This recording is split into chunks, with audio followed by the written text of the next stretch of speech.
Hello everybody, welcome back to another video, or welcome if you haven't been here before. I don't really know what this video is going to end up being. I just knew that I wanted to share a little bit of the thoughts I've been having surrounding moving out of this apartment and kind of just entering a new phase of life and the inevitable anxieties that come with that, because you guys know that one of my biggest goals on this channel is to offer you a place where you can feel seen and heard and related to in these very just like common everyday struggles and anxieties that we all face.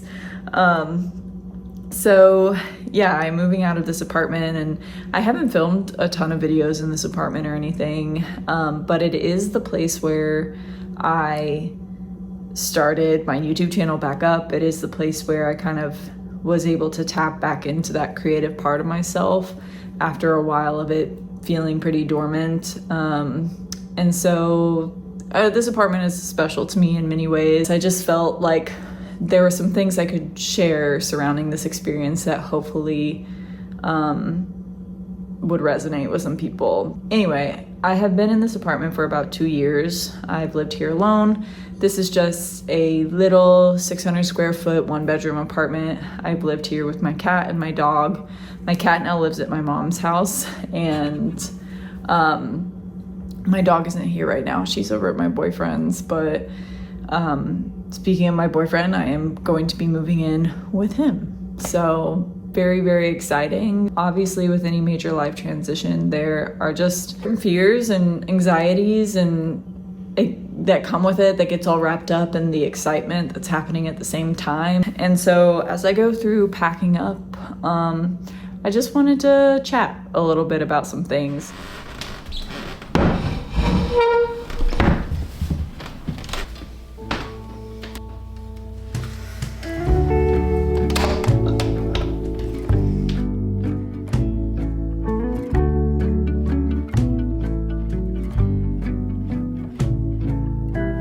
Sky come bearing up before us, we hang on the hem of your gown.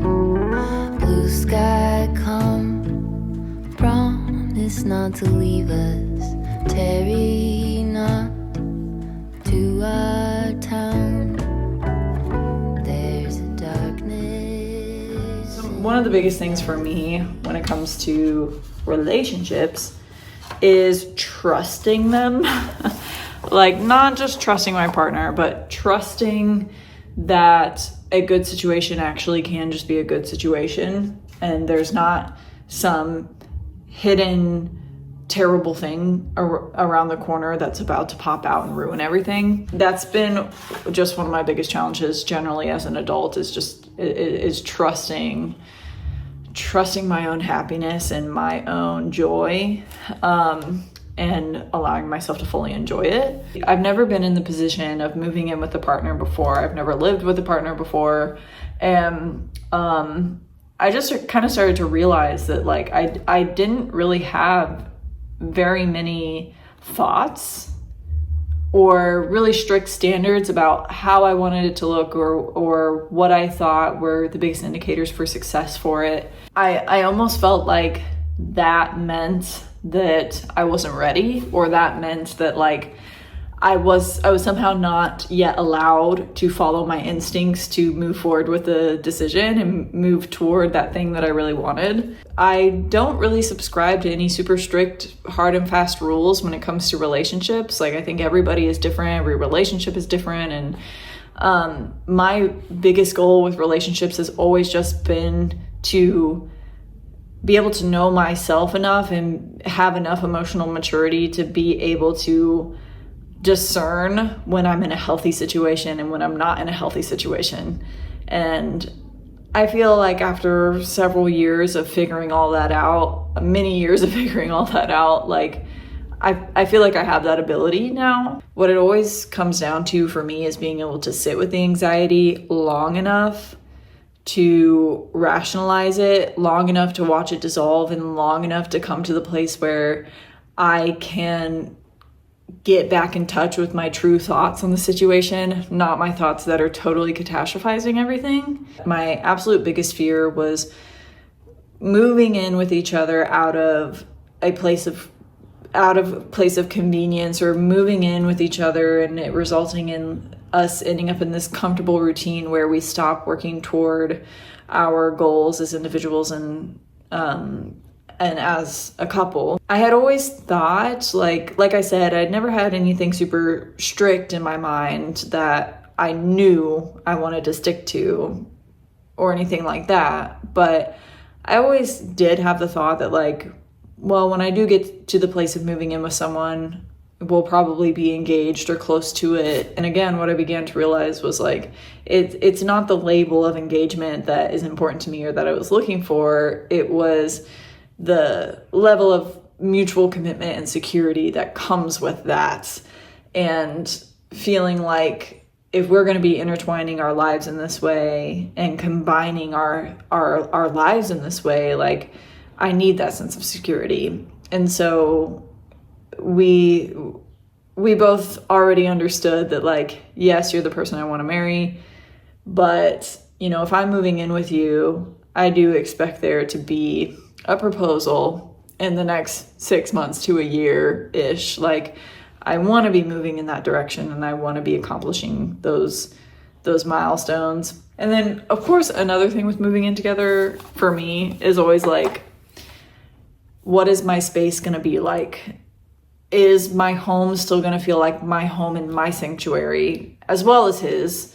But living alone for so long, and before that having an apartment where my roommate, you know, she let me have a lot of control over the way the space looked and felt, and I was really nervous about that. And that's been really interesting too, just like understanding that now two people are involved with those decisions. That is something that still scares me a little bit, but not in a bad way, just in a way of understanding, like, okay, you're not at the place in your life anymore where you're making decisions solely, where you're the only person you have to consider when you make decisions. And that is kind of crazy, you know? It's pretty crazy because I've been the only person I've had to worry about for so long. And it's crazy and it can be scary, but it's also nice and in a big way too.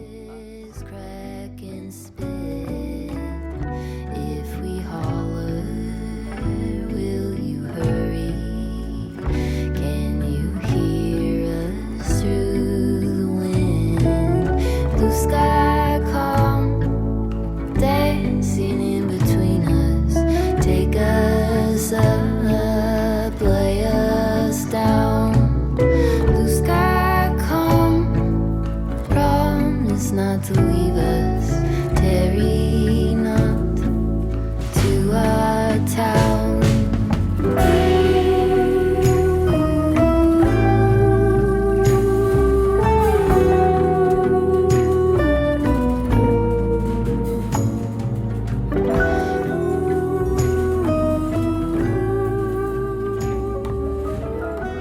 Please excuse my face.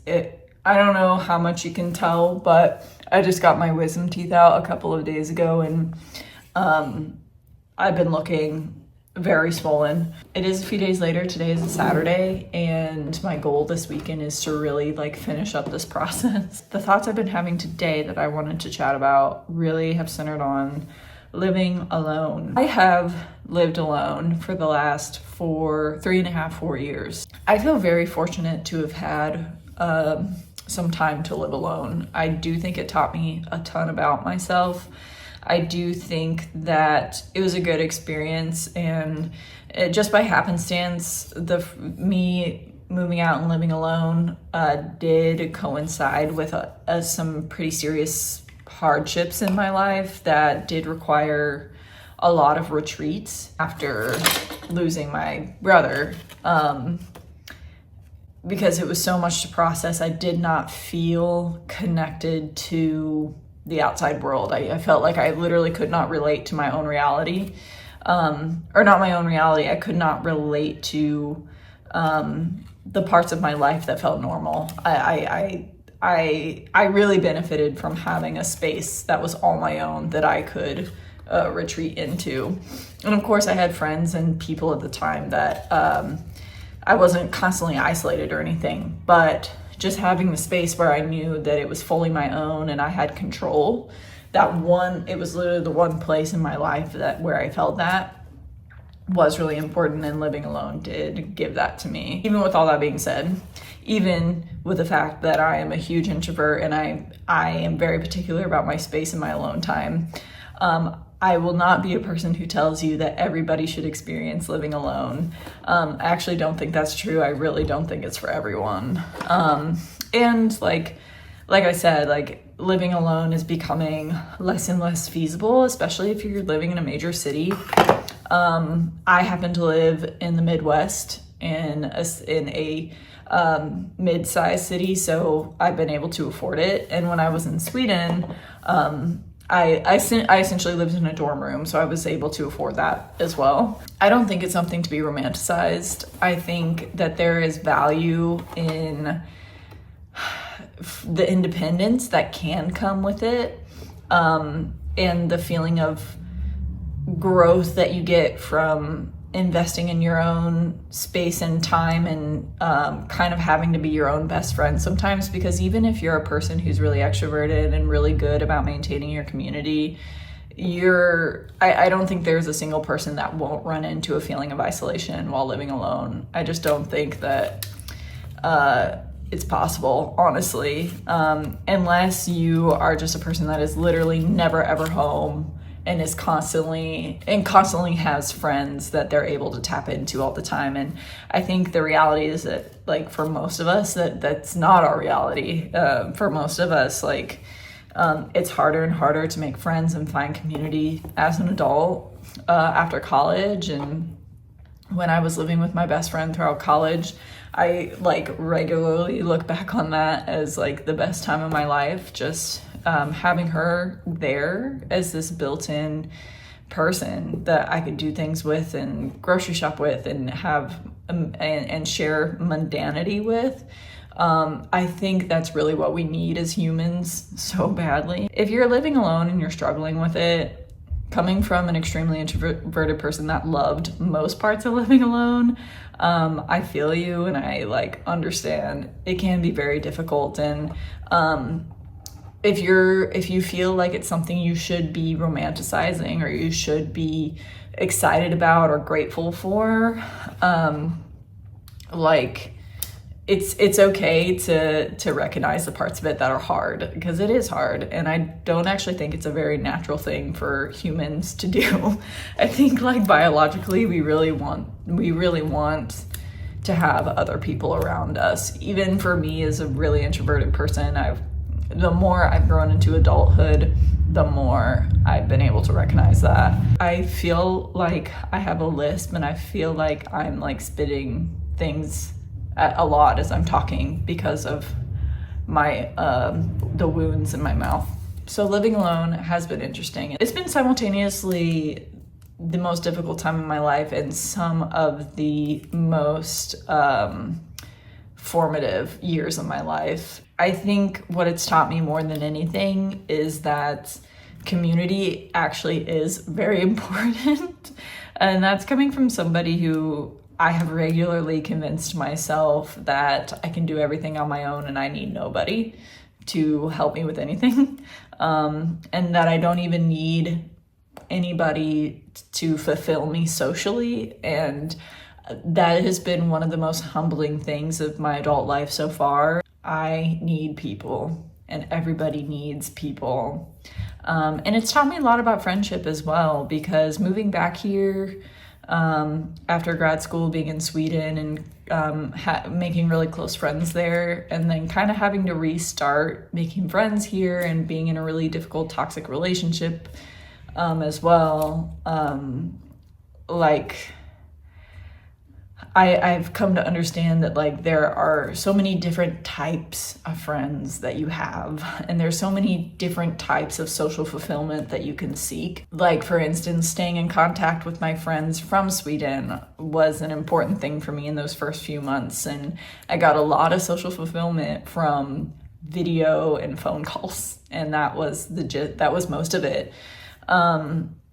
And then like having friends that I knew were never gonna be my bestest friends in the whole entire world. I knew they were probably only gonna be in my life for a short season, but still investing in those relationships for that time and recognizing that sometimes those are exactly the kinds of friends that you need in the moment. I've always been a person that's been really hard for me to make friends or feel close with people. And I think the older I've gotten, the more I've realized that like, that's really okay. Like, it's really not that big of a deal. And you can have friends that literally the only thing you ever do together is get lunch once a month and chat. Not every friend is going to be that person you could literally do anything with, and it always feels comfortable and there's no social battery required, and they understand you. Like, you will have friends in your life that you are kind of like, damn, like, I'm not sure if you even know me, but you fulfill this social requirement that I have, and it's still mutual and reciprocal. You don't have to feel bad about it. I learned so many different ways of going out and seeking social fulfillment as well, whether it was just like going to a coffee shop and being around other humans, or going out to the park and being around other humans. Doesn't mean I even have to talk to anybody. I do think living alone pushed me in those directions a lot more, and I have a lot better understanding of what my friendships mean to me now. And I feel very grateful for those people that I am extremely close with, and I have a lot better understanding that there's only gonna be a few of those people. Oh my God, I feel like I'm spitting everywhere. There's only gonna be a few of those people probably in your whole life. Lastly, I feel very excited to end the chapter of living alone, and I do definitely feel that I never will live alone again. So that does make me grateful to have had the experience in my young adulthood. So yeah, it was a good time, and I will look back on it fondly in some ways, and I will look back on it and be glad that it's over in many ways as well. There's a violence under our feet, running stitches through our homes. Bring a lantern, bring it quickly. Joy's not to be a crone. Blue sky call. This TV is 27 inches. This is what I watched TV on for about 4.5, 5 years.